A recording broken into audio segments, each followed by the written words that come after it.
Welcome back. I hope you are well.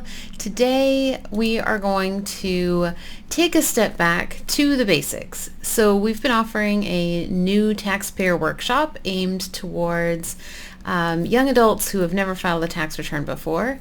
We're going to turn around and present that information over a series of 4 YouTube videos starting today. So today we are going to talk about deciphering a pay stub.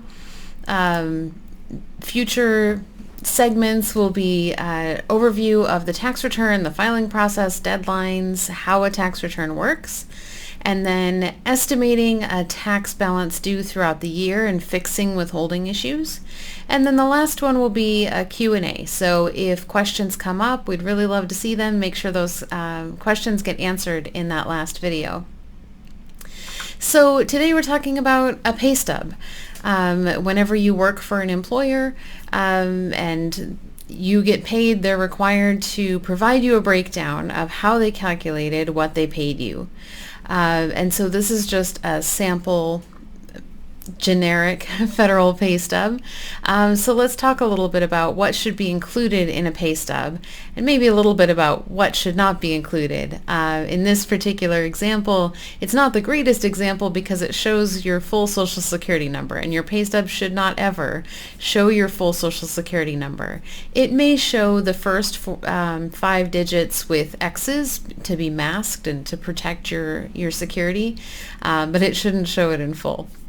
What it should show is the dates that you worked, the dates that you're being paid for, the date of the actual paycheck, how much you earned. Usually it's going to show what your hourly rate is and how many hours that you worked, and then what all the taxes are and what all the deductions are to get to your net pay, what you actually received in your bank account. So let's talk about a few of these deductions.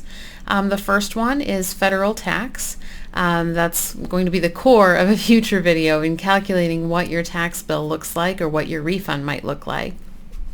The next one, Social Security, is 6.2% of your wages. That's going into a fund that will help pay you in retirement, or importantly, could provide you disability benefits should you become disabled. Those are required. You can't opt out of those, or really most of what we're going to talk about today. You may also have state tax withholding if you're not in Washington state. You may have retirement coming out of your paycheck. You may have health insurance, premiums, and potentially other things. But definitely ask your employer if there's something on your pay stub that you don't understand.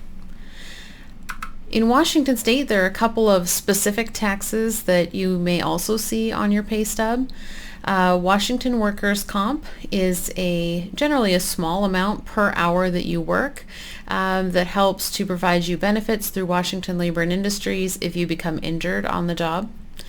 Washington Family Medical Leave, it's another required one unless your employer is paying the premium for you.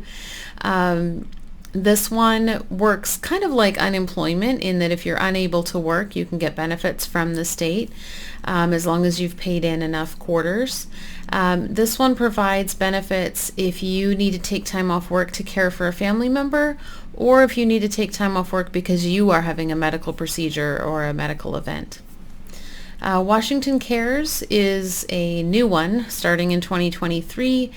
There were some potential opportunities to opt out a couple of years ago, and I know that there's a provision potentially hitting our ballots to provide an opt-out option again, but that one at the moment is required, and it's to help pay into a fund that when you need nursing care in the future, if you get injured, disabled, or are in your old age and need nursing benefits, it'll provide $30,000 for nursing care, whether that's in your home, a family member providing care, or if you're in an assisted living or similar type of situation. So all of those additional things could be coming out of your check. If you're here in Washington State, they all should be coming out of your check. Note that it's important to realize that your employer also is matching Social Security, they're matching Medicare, they're paying into state unemployment on your behalf, they're paying into Washington Labor and Industries, and if they are a large employer, they may be paying into Washington Paid Family Medical Leave as well. So just know that it's not all on you. Your employer is paying a substantial amount as well. One other thing that should be on your pay stub in Washington State is your sick leave balance. Washington State requires employers to provide sick leave for their employees. And while your sick leave balance isn't required to be on the pay stub, they are required to report it to you on a regular basis. So it's easiest for them to do that on the pay stub. So that should show how much you have earned and how much you have available to take. So the question that often comes up is, why should I review my pay stubs? I get the email that I got paid. Why should I click it and actually look at the pay stub? One is to check that sick leave balance, know how much you have available. One is to make sure you're paid for the hours that you worked. If you worked 40 hours last week and you're paid weekly, then that pay stub should show that you're paid for 40 hours. Make sure that you receive tips that you earned. So if you are a tipped employee, those tips should show up on your pay stub.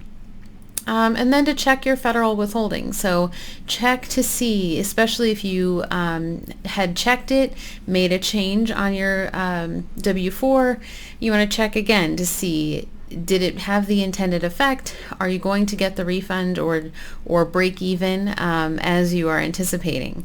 In the third video in this series, we're going to look at how to calculate that, so hang in there. We'll get back to that. Any questions on this segment, definitely let me know. Let's get those answered. If you have ideas of other unrelated videos that we should be tackling questions, strategies, let me know. Happy to do that. In the meantime, have a wonderful week, and we'll see you again next week.